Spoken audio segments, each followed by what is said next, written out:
За сайн бацхан уу асуулт хариулт имжлэгээ хийх гэж байна. Тэгэхээр өнгөрсөн хугацаанд миний YouTube channel дээр ирсэн комментүүдийг уншаад асуулт хариулт өгье. За охины орд яг хэлж байна. Хадмууд бол нөхөртэй үл ойлголцоод 20 тоног холбоог байна гэсэн байна. Баярлалаа гэсэн байна. За гоё талархлын комментүүд ирсэн байна. Finally гэсэн байна. Энэ нөгөө би маш олон сарын хугацаанд бичлэг хийхгүй байжгаад гинт 10 сарын 6 бичлэгийг оруулсан л та. За энэ 8 сарын 6-аагаа оруулаач ээ. Яасан хариуцлагагүй юм бэ гэсэн байна тийм ээ. За би 6 сарын 6-аагийн бичлэг оруулчаад 7, 8, 9 сард нэгч бичлэг оруулаагүй. Маш завгүй байсан. Миний амьдралтаа туулсан хамгийн завгүй таарсан л та. Тэгээд ямар ч юм бичлэг оруулах боломж зарчлаа гарахгүй байсан. За тэгээд сар бүр хүлээдгээ гэсэн байна. Баярлалаа. Загсан дээр байгаа Кайроны сөрөг нөлөө хизээ бүрэн арилах уу хэлж өгөөч гэсэн байна.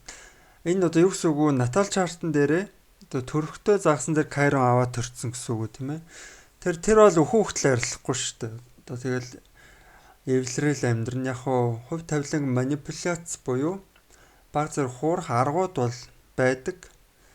Түүнээс биш тэрүүгээр аргална уу гэхээс бүрэн арилна гэж байхгүй шүү дээ.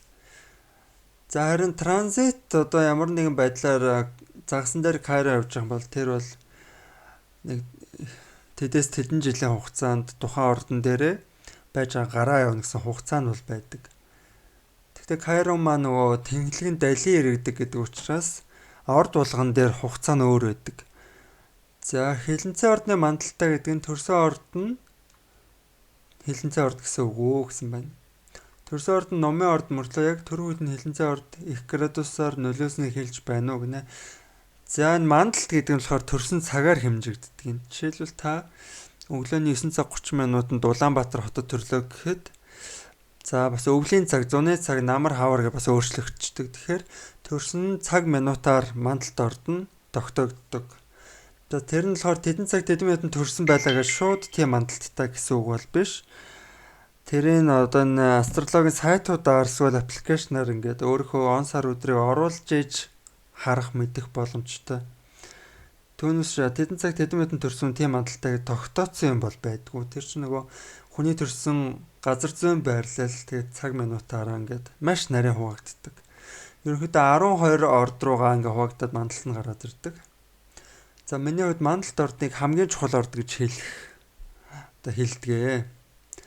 За баярлалаа. Материал ордыг цөөхөн хэллээ, баг хэлсэнгүй гэсэн байна. Сар бүр хүлээж үздэг шүү гэт. Тэгсэн байна.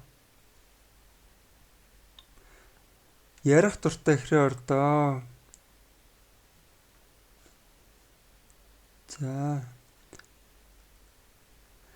Ихэр ном матар гуруула ижил байдгүй. Ижил байгаад байна уу гинэ. Тухайн транзит гариг иргэсэн нөлөөллүүд нь жоон төстэй гарсан байж магадгүй. За баярлалаа ойлгомжтой тайлбарлаж өгдөх гинэ. За ямар хурдан ирд юм бэ? Жоо удаа ирж болох уу гэсэн байна.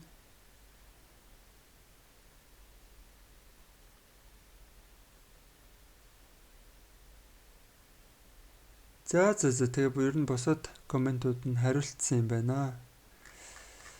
За тэгээд та бүхэн хэрвээ миний channel дээрээс асуух юм байх юм бол комментээр үлдээгээрэй. Тэгээд дараагийн бичлэгээрээ дахиж уулзтлаа түр баяртай. Хэрвээ та бүхэн таротоор үзүүлээ астрологоо уншуулъя гэж бодож байх юм бол миний Facebook хаяг Астролан улаач гэд хаяг байгаа. Эсвэл Astro 78 гэ пэйж хуудас саяхан шинээр нээсэн. Айл нэгэнд рүү н орж ирээд холбогдорой. Тэгээд за бичлэгээ ядаж 5 минут болох ч одоо тийм ээ. За өөр ярих юм гэх юм бол одоо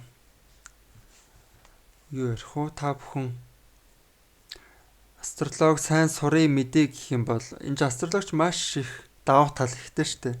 За би астролог сурч эхлэхээс өмнө маш их сэтгэл готролтой байсан.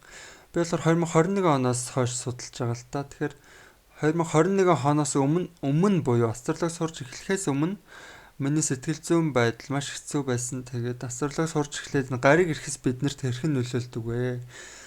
Одоо надад ямар нөлөө ирдэг вэ гэдгийг мэддэг болсноос хойш одоо ямар нэг муу нөлөө, сөрөг нөлөө ирсэн ч гэсэн тэрийг гой зөв тайлж сураад ойлгохыг хичээгээд одоо нөө зовлонгоо хүртэл хайрлаж сурахыг хичээдэг болсон. Тэгээ ер нь астролог миний одоо сэтгэл зүйн одоо сөрөг мэдрэмжүүдийн 50%-ийг өгүүлж чадсан, устгаж чадсан.